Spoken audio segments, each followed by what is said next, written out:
Армысыздар, қымбатты көрермендер, құрметті оқырмандар. Бүгінгі ертегі әлем айдары бағдарламасынан тыңдайтын ертегілеріміз қанды сөзбен жеңген әйел деп аталады.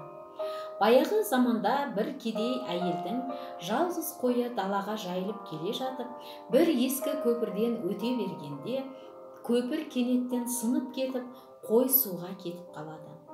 Қой иесі жалғыз қойынан айырылып, жылап тұрғанын сол елдің патшасы көріп, әйелден "Неге жылайсың?" деп сұрайды. "Мына жаман көпірден жалғыз қойым өтемін" деп суға кетті.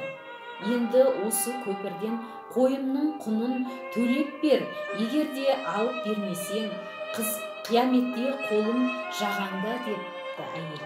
Патша ойланып: "Япыр-ай, бұл адам болса алып берер едім. Жансыз көпірден мен алып беремін деп, қалай құнын өндіріп беремін" депті. Сонда әйел: "Дұрыс айтасыз, бұл көпірдің егесі сіз боласыз. Осы елдің патшасы бола отырып, мына көпірді түзетпей қойып, менің жалғыз қойымды суға жібердіңіз. Сондықтан қойымның құнын енді сіз төлейсіз" депті. Сонда патша әйелдің сөзінен жеңіліп, қойдың құнын беріп, әйелді риза етіп жіберіп, көпірді түзеттірген екен дейді. Осымен ертегіміз аяқталды. Келесі кездескенше сау саламатта болыңыздар.